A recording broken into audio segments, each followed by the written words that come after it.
Bismillahirrahmanirrahim. Today we are in another lecture of Science Class 5 in the preparation of teaching posts like PST, JEST and HST. Today our topic and chapter is the first chapter, chapter number 1, Classification of Living Things from Class 5 since textbook board. Our first point is Kingdom Animalia deals with animals.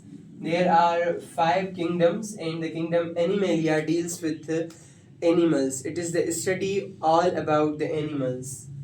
Our second point is Kingdom Plantae deals with plants. All the study of plants is called in the Kingdom Plantae. Next point is Kingdom Monera deals with bacteria. Bacteria are small microorganisms with which the Kingdom Monera deals. Kingdom Protista deals with eukaryotic animals. What are eukaryotic animals? Yo means one, karyon means nucleus. So eukaryotic animals are single-celled organisms which are living by only the single cell, one cell. Next point is eukaryotic cell is a single cell. Eukaryotic cell is a single cell. We already know that cell is the basic unit of life, and there are many animals which are eukaryotic, many animals which are prokaryotic, multicellular and unicellular. So eukaryotic is a single cell on which an organism lives. Then prokaryotic cell is a multicellular. Prokaryotic organisms are multicellular organisms. Prokaryotic organisms have more than one cell. Multi means more than one. So those organisms who have more than one cell are called multicellular or prokaryotic. Study of algae is called phycology. Study of algae like Kingdom Animalia, Kingdom Plantae, Kingdom Monera, Kingdom Protista. In these kingdoms, the algae also comes. So the study of algae is called phycology. Phycology. At first, the scientists believe that there are only two kingdoms, Kingdom Plantae and Kingdom Animalia. But when the scientists researched and new kind of machines like microscopes were invented and discovered, many new discoveries of science evolved. So the scientists concluded there are 5 kingdoms like Kingdom Animalia, Kingdom Plantae, Kingdom Protista, Kingdom Monera. So, study of algae is called phycology. Study of fungi is called mycology. Now, what is algae and fungi? These are microorganisms which we cannot see through our naked eyes, but we can see and observe them through microscopes like light microscope, compound microscope, and electron microscope, electrical microscope. There are lots of kinds of microscopes which the scientists use in laboratories in order to have much more researches. Now, plants, animals, and fungi are called multicellular organisms. Why? Plants, animals, and fungi are called multicellular because they live on more than one cell. In plants, there are thousands, trillions of cells. In animals also, and in fungi also, there are millions of cells, which are the basic unit of life. Now, these are called multicellular organisms because they have more than one cell. Next one is bacteria and fungi are unicellular organisms because the bacteria and fungi live on a single cell, one cell, and therefore they are not able to be seen by our naked eye. Next point is plants make their own food by photosynthesis. Photosynthesis is a process by which the plants make their own food.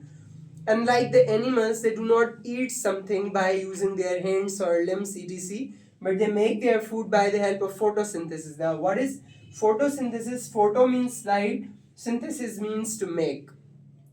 The process of making the food using the sunlight by themselves, using the sunlight and air in order to make their own food, that is called the photosynthesis. So the plants make their food by themselves, which is called photosynthesis. Algae make their own food by photosynthesis also. The plants as well as algae make their food by the help of photosynthesis by themselves. Whereas the animals have to depend on something else. If there is a goat eats the plant, and it does not prepare its food by itself.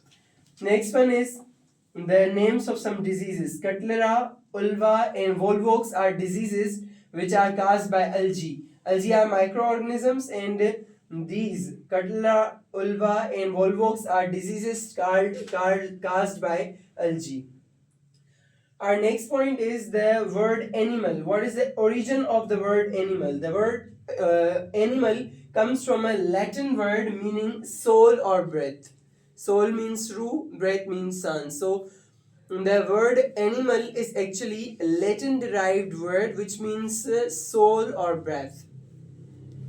Animals are further divided into two groups called vertebrates and invertebrates. After these, and when we studied that there are four kingdoms of the living organisms, after that the animals are further divided into two groups, vertebrates and invertebrates. Now, what are vertebrates and invertebrates? Vertebrates are those animals which have a backbone, which have a bone in their back, and invertebrates are those animals which do not have a backbone.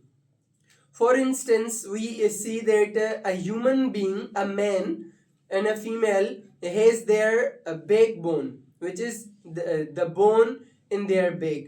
And if we see spider, the spider does not have a backbone. It has no any bone in its back. Therefore, it is called invertebrate, and we are called vertebrates, those who have the back in the those who have the bone in their back.